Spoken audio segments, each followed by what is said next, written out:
မေကွန်းတစ်ကကျွန်တော်တို့သာမြန်ပြည်သူတွေအားလုံးဒီပါငြိမ်းချမ်းရေးကိုလိုချင်နေကြ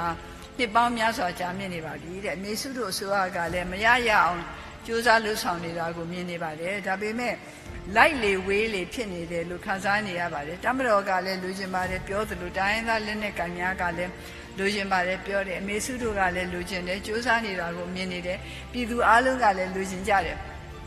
ဘာဖြစ်လို့ငြိမ်းချမ်းရေးရဲ့အစတနိုင်ငံလုံးအပြည့်အခါရဆဲရေးစာချုပ် NCA ကိုတောင်းအဖွဲ့အားလုံးတက်ညီလက်ညီထိုးဖို့အဆင်မပြေဖြစ်နေတာလဲကြိုးစားမရဖြစ်နေတာလဲသိကျင်ပါတယ်ခင်ဗျာတဲ့ကျွန်တော်တို့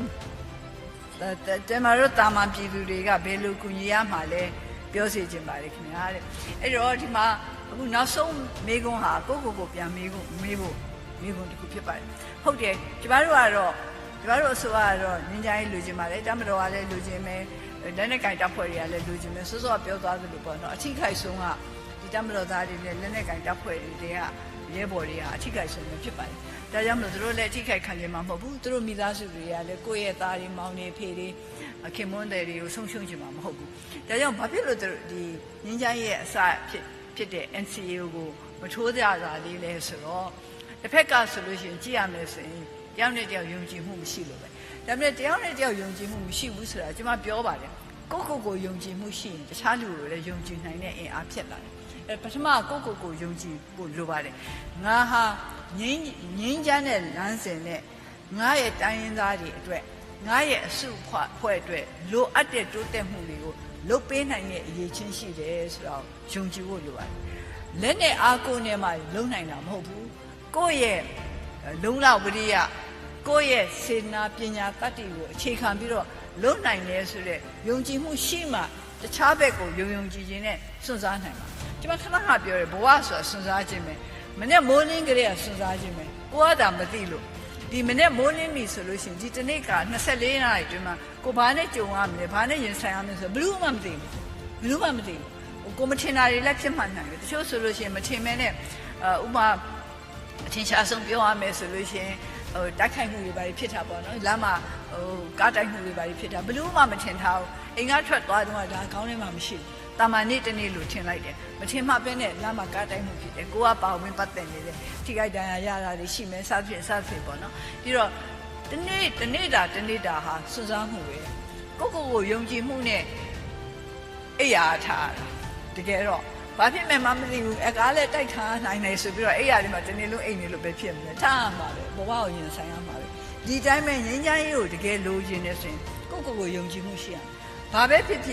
ကိုရင်ဆိုင်နိုင်တယ်ရင်ဆိုင်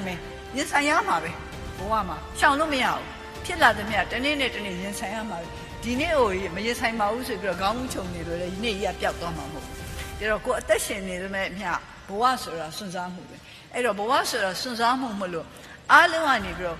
ကိုယုံကြည်ချက်နဲ့တခြားလူတွေကိုယုံကြည်မှုပေးရမယ်ဆိုကားစီးတယ်ဆိုတော့ကားစီးတယ်ဆိုရင်ကားဒရိုင်ဘာကိုမယုံကြည်ပါဘူးကားဒရိုင်ဘာကကောင်းမမောင်းတတ်လို့ရှိရင်တော့ငါတို့တော့ကားတိုက်ပြီးဒုက္ခရောက်ကြရဆိုလို့ရှိရင်ကိုယ့်ဘာကိုလမ်းလျှောက်ရုံပဲရှိတော့တယ်အဲ့တော့တခြားလူကိုလည်းယုံကြည်နိုင်တဲ့အခြေအနေကအတိုင်းအတာတစ်ခုရှိရမယ်အဲ့ယုံကြည်မှုဆိုတာကိုယ့်အတွင်းမှာရှိမှတခြားလူကိုပုံမှန်လည်းယုံကြည်မှုရှိနိုင်မယ်ကျွန်မခဏပြောပါတယ်ကျမတို့ရဲ့လူတိုင်းပိုင်းမှာစိတ်ရစရာအကောင်းဆုံးကိစ္စတစ်ခုကတော့စားတွေပေါ့နော်မနာလို့တဝင်းတူတဲ့စိတ်ဓာတ်တွေပေါ့တယောက်နဲ့တယောက်မနာလို့တဝင်းတူတာလေအဲ့ဒါလေကိုမယုံကြည်ခြင်းကနေပြီးတော့ပေါက်ဖွာလာတာပါကိုယုံကြည်တဲ့လူကဘယ်သူ့ပေါ်မှာမနာလို့မရှိဘူးကိုကကြီးကြီးကျယ်ကြီးလည်းဖြစ်နေကြမလို့ဥမာလယ်သမားတယောက်ဆိုပေမဲ့လေကိုယုံကြည်မှုရှိတဲ့လယ်သမားဟာတထေးကြီးကိုလည်းမနာလိုနေစရာအကြောင်းမရှိဘူးအားကြရင်တော့အားကြမှာပေါ့အားကြတာနဲ့မနာလိုတာနဲ့မဆိုင်ဘူးသူတော်ဖြစ်မြောက်တာပဲပေါ့နော်ဒါအားကြစရာပဲသူလည်းအစားလုံးကကိုရဆိုင်ရောက်နေသူဘဝကနေပြီးဒီလိုဖြစ်လာတယ်ဆိုပြီးတော့ဒီလိုအားကြတာစိတ်ထဲမှာချစ်ကျူးတာဒါတွေကအမှားမဟုတ်ဘူးသို့တော်လည်းမနာလိုပြီးတော့ဒီလူကဘယ်နဲ့တော့ချမ်းသာနေရလဲငါကတော့မကြည့်စိမ်ပါဘူးသူ့အကြောင်းတော့အတင်းပြောအောင်မယ်ဆိုတာဒါပဲကောင်းတော့အဲ့ဒါကိုမယုံကြည်တဲ့လူတွေလုပ်တဲ့ကိစ္စဒါတော့ကျမတို့ဟာယုံကြည်ချက်ဟာအဓိကတယောက်နဲ့တယောက်ယုံကြည်ဖို့ဆိုတာဟာကိုလည်းယုံကြည်ဖို့လိုပါတယ်မိကုန်းနှစ်ကတော့